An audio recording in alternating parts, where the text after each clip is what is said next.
Nagaan Waaqayyoo Waaqa jiraataa bakkaaf iddoo jirtan hundumaatti dabalee isiniif haa baay'atu. Obboloota koo hafuuraa biyya keessa biyya alaa kan jirtan akkam jirtu nagaa keessanii? Waaqayyo bara baraan haa kabajamu. Ani obboleessi keessan Raajii Magarsaan nagaa gooti. Inni nagaa nuu laate Yesuus Kiristoos bara baraan gooftaadha. Yeroo kana sagalee Waaqayyoo keessaa itti dubbifannee Waaqayyoon yeroo itti kadhannu hin ta'a. Sagalee Waaqayyoo illee hin dhageenya. Waaqayyoo iddoo kana jira. Waaqayyoo jireenya kee irra jira. Kanaaf obboleessa ko, obboleettii ko, lafa teessan teessanii sagalee kana dhaga'aa kan jirtanii ilmi Waaqayyoo Yesuus mandaratti jirtu, manatti keessa jirtu keessatti mul'atee hidhaa kee hin hiika. Amani duwwaa malee wanti hundumtuu gooftaaf hin danda'ama. Haleluuyaa. Kanaaf dubbii Waaqayyoo kana keessaa Wangeela Yohaannis boqonnaa 15 lakkoofsa 4 irraa ka'ee nan dubbisa akkas jedha. Anatti qabadhaa jiraadhaa, anis isinitti nan jiraadha. Akkuma dameen muka waynichaatti qabatee yoo jiraachuu baate ofiin ija godhachuu hin dandeenye, isin anatti qabattanii yoo jiraachuu baattan ija godhachuu hin dandeessan. Ani muka waynichaati, isin immoo damoota isaati. Inni anatti qabatee jiraatu, anis isatti jiraadhu, isa ija baay'ee kan godhatu. Anatti gargar baatanii waan tokko illee gochuu hin dandeessan. Ameen. Hin kadhanna Waaqayyoon. Baroota keetti gooftaa kan taate Waaqa hundumaa dandeessu, mootii waaqaaf lafaa Yesuus Kiristoos galanniif ulfinni guddaan siif haa ta'u. Saayitii kana yaa Waaqayyoo, obboleessa koo, obboleettii koo lafa jiran hundumaatti, biyya keessa jiranitti, naannoo jiranitti gargaarsi kee Waaqarraa haa dhaquuf. Hafuurri kee irratti dhangala'u, hidhaa kan qaban hiikaman, ba'aan kan itti ulfaate irraa lafa dha'u. Yaa Waaqayyo, gaaffii kan qaban gaaffiin isaanii haa deebi'u. Hin dandeessaati. Waaqa jabaadhaati. Hangafa nagaadhaati. Humna dhiiga Yesuusiin sagalee kana dhaga'aa kan jiran lafa jiranii haa hiikaman. Lafa jiranii haa fayyan. Lafa jiranii haa gaddaraman. Maqaa Yesuus Kiristoosiin humni kee yaa Waaqayyo gooftaa gaafa namaa dhufe lafa nama kaasa. Humni kee gaafa namaa dhufe isa cufame namarraa bana. Saayitii kana yaa Waaqayyo amananii na wajjin kadhachaa kan jiran lafa jiranii cufaan isaanii haa banamu. Lafa jiranii haa gaddaraman. Lafa jiranii maqaa Yesuusiin haa fayyani. Waaqa hundumaa dandeessu hin gootan raawwatta ulfaadhu nutti dubbadhu. Hidhaa keenya hiiki maqaa Yesuusiin. Ameen, ameen. Waaqayyo bara keessan haa eebbisu. Obboloota koo eebbifamaa kutaa macaafa qulqulluu kana keessatti mata duree Kiristoositti jiraachuu mata duree jedhu irratti dubbadha. Mee akkas jedha, Kiristoositti jiraachuun jireenyaaf nama qopheessa jedhaati haasa'amee lafa hirtanii. Egaa kutaa kana keessatti akka nu Yesuusitti qabamnee jiraannu dubbiin Waaqayyo nutti dubbata. Anatti qabadhaa jiraadhaa. Anatti gargar baatanii homaa tokko illee gochuu hin dandeessan. Ija malee haftu. Yoo anatti jiraattan garuu, yoo anatti qabatanii deddeebitan garuu ija godhattu. Isin ija baay'ee kan godhatu. Dargaggoonni bara dargaggummaa isaanii keessatti Kiristoos Yesuusitti qabamanii akka deddeebi'an, akka gooftaa kana wajjin deddeebi'an dubbii Waaqayyo nutti dubbata. Yesuus Kiristoos gooftaadha. Kana ta'uudhaa baannaan jireenya isaanii keessatti fiixaan ba'umsa hin argatan. Ija maleessaaf qoonni isaanis badisa ta'a. Sagaleen Waaqayyoos akkas jedha, anatti qabadhaa jiraadhaa, anis isinitti nan jiraadha. Akkuma dameen muka waynichaa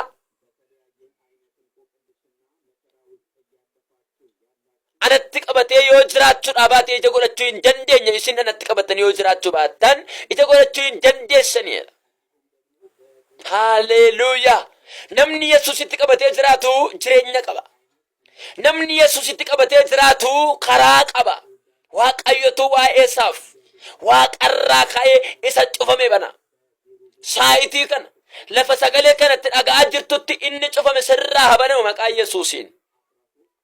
Yesuus Kiristoosiif galanni guddaan haa ta'u. Kanaaf obboleessa obboleettii ko mandara jirtutti lafa jirtutti Yesuusitti qabadhu jiraadhu. Inni jireenya keeti.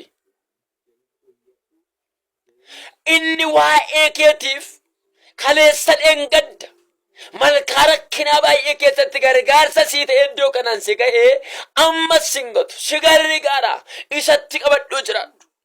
Sa jireenya ta'e, sabbaanuu ta'e, sawabiinuu ta'e, malkaa rakkinaa baay'ee keessatti lafa baay'eetti iddoo kamittillee lafa firriin jiratti filanuu ta'e sanamee isatti qabadhu jiraadhu. Inni jireenya waan ta'eef akabajamu Yesuus.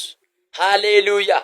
Egaa kanaafi anatti qabattan yoo jiraattan jireenya argattu. Akkuma dameen muka wayinichaatti qabatee yoo jiraachuudha baate ofii ija godhachuu hin dandeenye isinis akkuma kana yoo natti qabattanii jiraachuudha baattan ija godhachuu hin dandeessan. Inni natti qabatee jiraatu garuu isa ija baay'ee kan godhatu. Dhaggeeffadha. Inni natti qabatee jiraatu isa ija baay'ee kan godhatu. Isa kan barbaadamu. Mi'a anumatu barbaadama inni lafa jirtu. Anumatu barbaadama jedhee haasa'i. Sumatu barbaadamaam gaafa gooftaaf taatu. Suma Waaqayyo qoricha godhaam. Suma Waaqayyo lafaa kaasaam. Siif dubbata, siin dubbata, sitti dubbata. Galanni Waaqayyoof haa ta'u. Ilaa siif dubbata. Eenyu Waaqayyo sitti dubbata. Siin immoo darbee dubbata. Kanaaf yoo har'a Waaqayyotti jiraanne galli keenya hin bareeda. Yoo Waaqayyotti jiraanne jireenya keenyatu haara. Ganama kana, saayitii kana, yeroo kana, galgala kana, waaree kana Waaqayyo sitti dubbatu maqaa Yesuusiini. Galanni Waaqayyoof haa ta'u. Wangeela Yohaannis boqonnaa 15 lakkoofsa 4 kaatanii hanga 5tti dubbifachuu dandeessu. Wangeela Yohaannis kana keessatti kutaa kana dabalatee anatti jiraadhaa kan jedhu yeroo 11 barreeffamee jira. Gooftaan keenya Yesuus Kiristoos anatti jiraadhaa duwwaa jedhee hin dhiifne.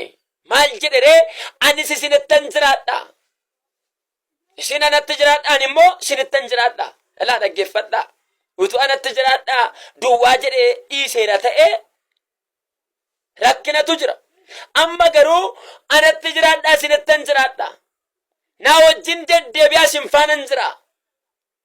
Shaada keessaniin, laphee keessaniin na duukaa bu'a ani isin duukaa bu'een jira. Ni wajjin jira Waaqayyo. Si faana jiraam Waaqayyo. Mi akkas jira dubbadhaa.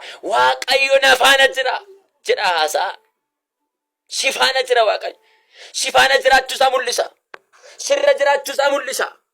Yesuus bara baraan gooftaadha. Yesuus bara baraan gooftaadha. Kanaaf warra isatti qabatanii jiraatan Waaqayyo anaaf isiniin na taasisu. Warra isa wajjin walii galan, warra isa wajjin deddeebi'an Waaqayyo anaaf isiniin na taasifatu.